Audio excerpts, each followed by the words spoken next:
we are unveiling a new CNN poll from Pennsylvania, Wisconsin, and Michigan. David Chalian is where else at the Magic Wall to break it all down. David? 3 polls for you today, Dana. Yes, these are our final set of battleground state polls, and today we're focusing on those blue wall states. Take a look at the overall numbers among likely voters in Pennsylvania.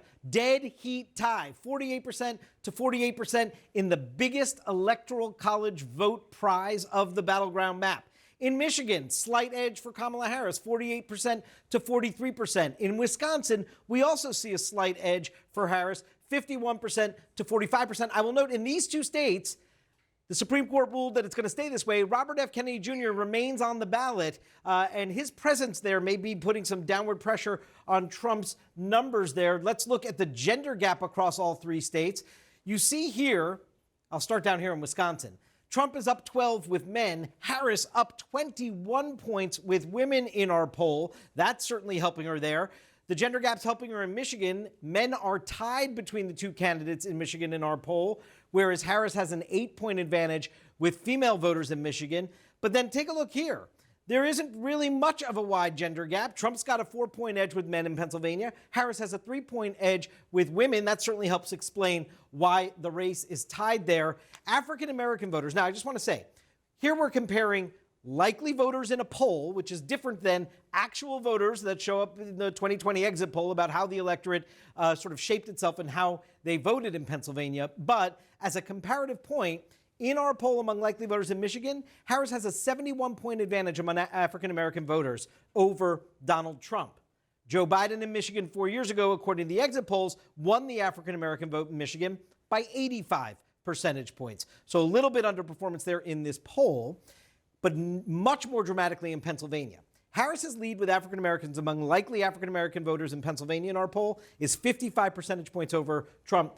Biden in 2020 in the exit polls won African American voters in Pennsylvania by 85 percentage points. That is a potential warning sign in places like Philadelphia, Pittsburgh, for the Harris campaign to take a look at. And then interestingly, this is Donald Trump's base, Dan, as you know, white, non-college educated voters.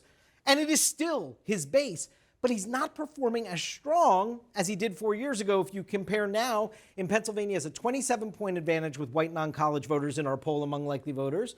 But back in the exit polls 4 years ago, he actually won them in Pennsylvania by 32 points. You see it in Michigan, 17. Back then, it was 21 points. In Wisconsin, in the poll, he has an 11-point edge among white non-college likely voters. But in the 2020 exit polls, he won them by 16 percentage points. So a little bit underperforming with his own base, Dana. So interesting. And what about what voters are saying regarding Harris and Trump and which candidate they think gets them? Yeah, I think it's such a good question. I know there are a lot of numbers here because we tested a whole bunch of candidate qualities. But clearly, Harris's best mark across all 3 of these battleground states is that voters see her far more as honest and trustworthy than they do Donald Trump. But I would look at these next 2 categories. Cares about people like you, puts country ahead of self. I think these 2 categories were the point of her closing argument speech last night on the ellipse. And those categories are working for her. Obviously, she'd like to see them be even bigger advantages across these 3 states. Shares your vision for the country. In Michigan, she's got a 1-point advantage. In Wisconsin, a 4-point advantage. Trump actually has the advantage on that category in Pennsylvania. And this is Trump's big advantage right now as a characteristic. Bring change the country needs. He has an edge against Harris among likely voters in all 3 of these states, obviously much closer in Michigan and Wisconsin. It's a pretty significant 7-point advantage in Pennsylvania. Harris clearly wants to do some work on this score as well. Who's left in the electorate? Well, not very many people. Most people you see here in the mid-90s, low 90s, mind made up. You see what a small percentage are still movable voters. And what about those that already voted? Now, we asked people, so among likely voters in our polls in all 3 states that tell us they've already voted, Harris is actually winning the people who tell us they've already voted in all 3 states. I would just say it's about a quarter in Pennsylvania and a third in Michigan and Wisconsin. Not as big a share as we saw in our poll yesterday in Arizona and Nevada, where they have a bigger tradition and a longer tradition of participating prior to Election Day, Dana. A lot to digest there. Thank you so much, David. We'll see you in approximately 5 seconds, digging into all of this, in addition to David, is Bloomberg and CNN's Nia Malika Henderson, Politico's Meredith McGraw. David is coming to the table. We'll be here momentarily. Nia, what's your takeaway from these? You know, listen, the only poll that matters is the one on election day. But I've heard that somewhere. I just coined it just now.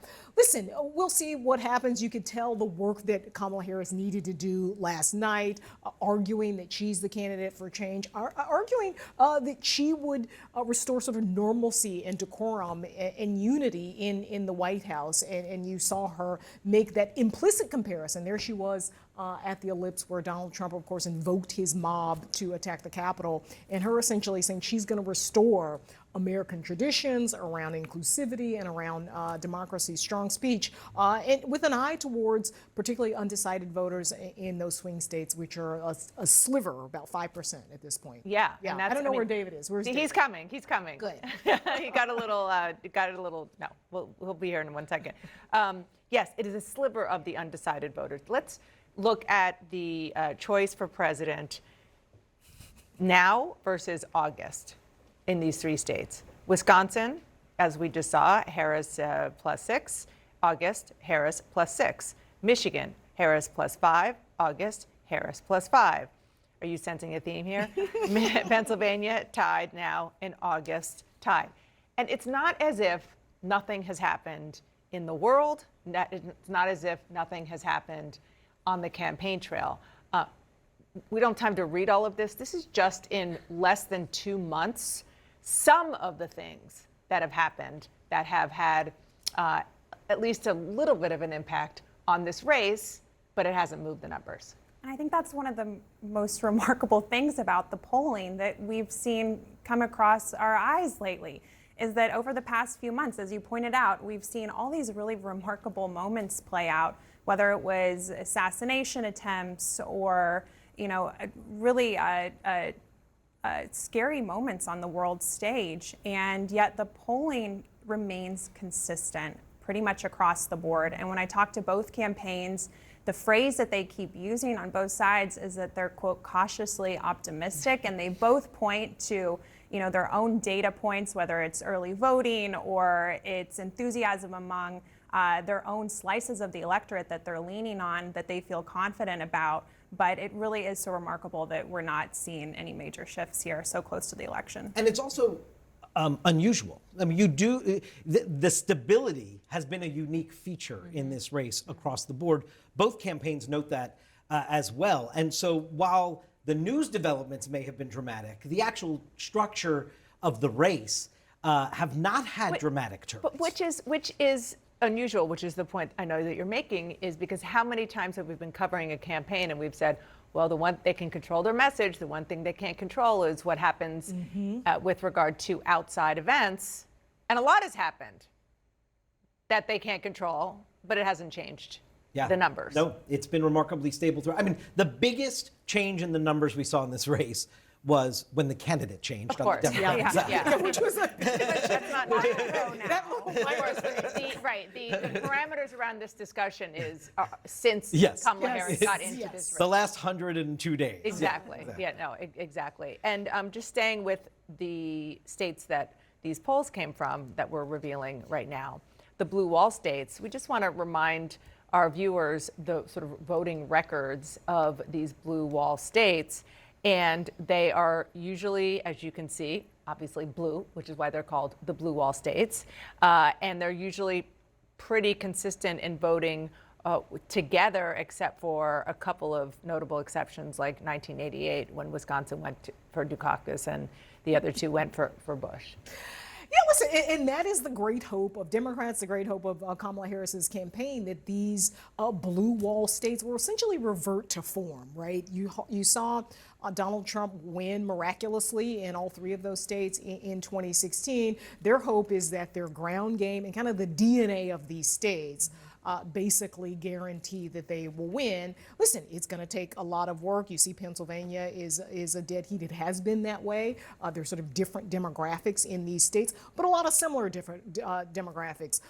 Big black populations in, in the cities, and then suburban areas where they're obviously going out there taking folks like Liz Cheney to talk to some of those white suburban voters and Republican voters as well. So listen, that seems to be her most likely path to win.